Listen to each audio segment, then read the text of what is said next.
దేశమంతా మనతో నిలబడ్డారు. అన్ని రాజకీయ పార్టీలు సపోర్ట్ చేశారు. 50 పార్టీలు ఉన్నాయి కేంద్రంలో. రాజ్యసభ, లోకసభ 2 సభల్లో కలిసి 50 పార్టీలకు ప్రాతినిధ్యం ఉంది. 49 పార్టీలు సపోర్ట్ చేశారు. ఒకే ఒక పార్టీ దిక్కుమాలిన పార్టీ. ఏ పార్టీ అది? ఏ పార్టీ అది? అంటే ఈ రాష్ట్రానికి ద్రోహం చేయడం అవునా కాదా అని అడుగుతున్నాం మిమ్మల్ని. అవును అంటే గట్టిగా చెప్పండి, కూడా చెప్పండి ఇది ద్రోహం అని. అది అయితే మొన్న మాట్లాడుతూ మ్యావిగన్ అంట. ఏమి పిచ్చో నాకైతే అర్థం కావడంలా. పిచ్చ ముదిరింది. అంటే అమరావతి పేరు చెప్పలేకపోతే ఇంట్లో పడుకోవచ్చు కానీ దేవతల రాజధాని ఎవడైనా ఆ పేరు 10 సార్లు చెప్తే మీకు కూడా పుణ్యం వస్తుంది. అలాంటి రాజధానిని పేరు చెప్పడానికి ఇష్టం లేకుండా మ్యావిగన్ అంటున్నాడు. అదేంటో నాకు అర్థం కాదు. మీకు అర్థమైందా? మీకు మ్యావిగన్ కావాలని అడుగుతున్నా. వద్దు అంటే గట్టిగా చెప్పట్లు కూడా చెప్పండి కరెక్ట్ కాదని. అందుకే నేను మిమ్మల్ని అందరినీ ఒకటే అడుగుతున్నా. ఒకప్పుడు తీవ్రవాదులు ఉండేవాళ్ళు, ముఠా నాయకులు ఉండేవాళ్ళు, మత విద్వేషాలు క్రియేట్ చేసేవాళ్ళు. ఏదైతే మొన్నే మీరు చూశారు ఎలాంటి వాళ్ళంటే బాబాయిని చంపి నా చేతిలో కత్తి పెట్టేవాళ్ళు.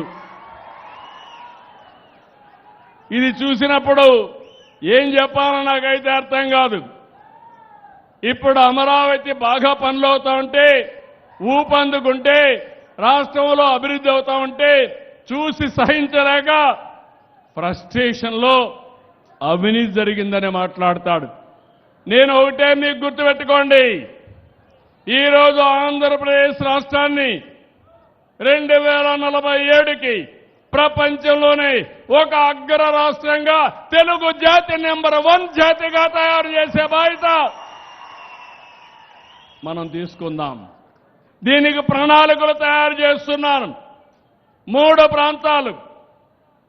ఒకటి విశాఖపట్నం కేంద్రంగా వెస్ట్ గోదావరి వరకు, అమరావతి కేంద్రంగా ప్రకాశం వరకు, అదే మరిగా తిరుపతి కేంద్రంగా రాయలసీమ ప్రాంతం అంతా అభివృద్ధి చేస్తాం. 3 మెగా సిటీలు వస్తాయి. రాయలసీమ ఎక్కడికక్కడ గ్రీన్ ఎనర్జీ హబ్గా తయారవుతుంది, హార్టికల్చర్ హబ్గా తయారవుతుంది. నాలెడ్జ్ ఎకానమీకి చిరునామా మన రాయలసీమని మరొకసారి విజ్ఞప్తి చేస్తున్నా. ఓర్వకల్లో డ్రోన్ సిటీ వస్తుంది, తిరుపతిలో స్పేస్ సిటీ వస్తుంది, అనంతపురంలో ఎలక్ట్రానిక్ సిటీ వస్తుంది, ఏరోస్పేస్ సిటీ కూడా వస్తుంది. విమానాలు ఎక్కడో తయారు చేయడం కాదు, మన అనంతపురంలోనే, ఈ జిల్లాలోనే విమానాలు కూడా తయారు చేసే పరిస్థితికి వస్తారు. ఇలాంటివన్నీ పెట్టి నేను ముందుకు పోతా ఉంటే ఇష్టానుసారంగా గడిచినటువంటి 21 నెలల్లో 20 లక్షల కోట్ల రూపాయలు పెట్టుబడులు వచ్చి 23 లక్షల మందికి ఉద్యోగాలు వచ్చే అవకాశం వస్తా ఉంది. కడపలో నేనే కడతా. స్టీల్ ప్లాంట్ కూడా వీళ్లు కట్టకుండా చేతులు చేసిన దాన్ని పూర్తి చేసి ఎన్నికల కంటే ముందే ప్రారంభిస్తాం.